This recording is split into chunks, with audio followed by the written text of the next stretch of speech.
Welcome to This Explainer. Today, we're taking a completely fascinating journey into the evolution of the séance.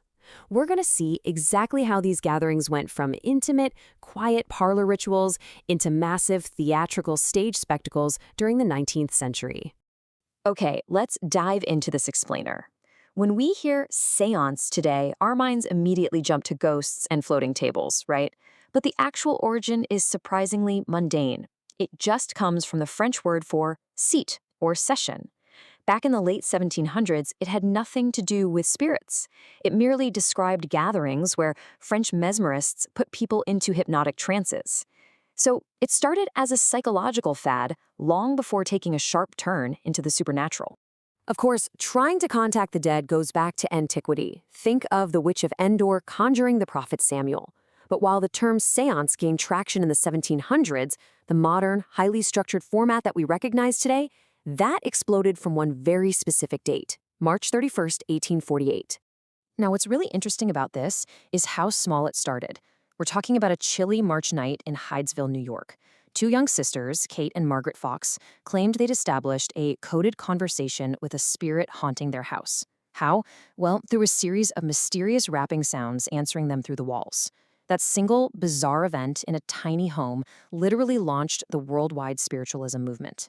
But we have to ask, why did a couple of kids hearing knocks in a wall spark an absolute cultural wildfire across America and Victorian Europe?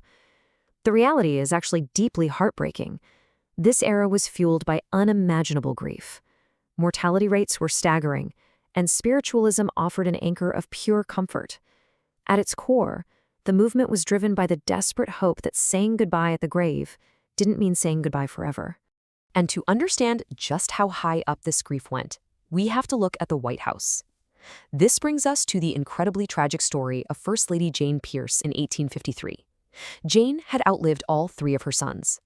Her last surviving boy, Benny, was killed in a horrific train accident just weeks before her husband Franklin was inaugurated as president. Jane was devastated, convinced this was divine punishment for Franklin's political ambitions. And soon enough, whispers started that she was turning to the supernatural for solace. Let's move on and see how this builds into myth-busting.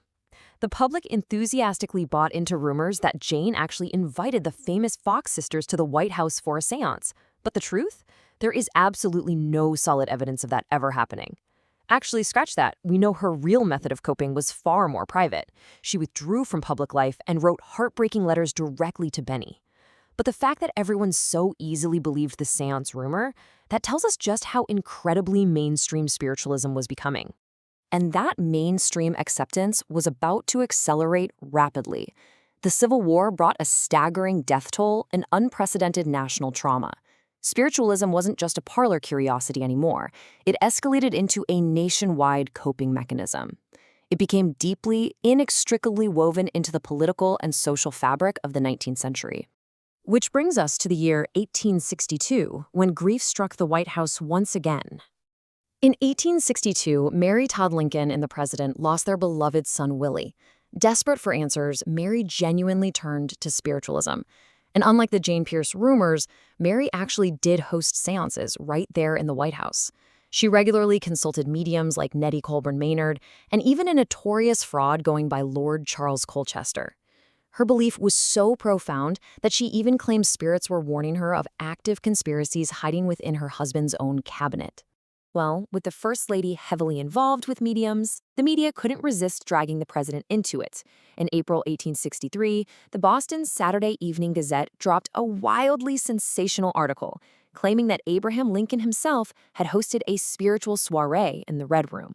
And this brilliantly illustrates the absurdity of the rumors at the time.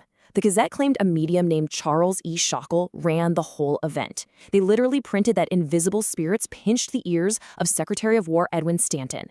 They tweaked the beard of Secretary of the Navy Gideon Welles. Objects were supposedly flying around, and, no joke, they claimed the ghost of Henry Knox showed up to give military advice, while the spirit of Stephen A. Douglas urged Lincoln to keep fighting the war. The whole thing was an absolute circus. Now, to be fair, the Gazette completely retracted the entire fabricated story 2 months later. But you know how these things go. The myth was already out there, it got weaponized.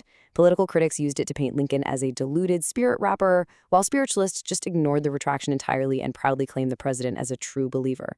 So what's the actual truth here? In reality, Abraham Lincoln was a steadfast skeptic. His close friends confirmed that yes, he did attend some of these gatherings, but strictly to humor Mary and offer her some comfort. He never actually bought into the manifestations. But if we strip away all the political sensationalism of flying objects and ghostly advice, we're just left with a grieving father. Lincoln once admitted, "Since Willie's death, I catch myself every day involuntarily talking with him as if he were with me." It's a quiet, devastating reminder of the deeply human need to stay connected to those we love. So the crucial point is how this incredibly personal, raw desire for connection mutated.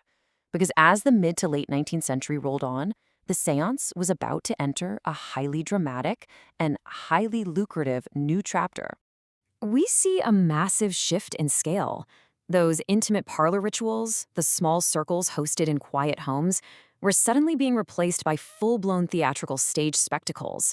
Mediums realized there was a massive public appetite and, quite frankly, a fortune to be made. So these professional mediums moved out of the dim parlors and onto the grand stages of theaters and music halls. Even the Fox sisters took their original spirit rapping on the road to perform for huge crowds. Others ramped up the showmanship. Florence Cook famously claimed she could conjure a physical spirit named Katie King, and Eusapia Palladino blew minds with dramatic physical phenomena. A quiet ritual of grief was suddenly a massive spectacle of wonder, and very often, outright deception. I mean, just imagine being in the audience for one of these things. To pull off grand illusions, the atmosphere had to be absolutely perfect. They used flickering gas lights, heavy velvet curtains, custom spirit cabinets. They carefully engineered this eerie, immersive environment that totally primed the audience's psychology to believe they were witnessing the impossible. And man, what a show it was. Crowds were mesmerized by full-body spirit manifestations. They watched objects float right across the theater. Ghostly figures draped in white would burst out of wooden cabinets, and in the wildest acts, spirits would actually step off the stage and walk right among the thrilled, terrified audience members. It was basically the 19th century version of blockbuster entertainment. So as we wrap up this explainer, I want to leave you with a thought. Looking at this wild evolution, from mysterious knocks in a New York farmhouse to these grand theatrical stage illusions, is the enduring legacy of the séance truly about contacting the dead? Or, deep down, is it simply a historical reflection of our desperate, unwavering hope that death isn't the end of the story?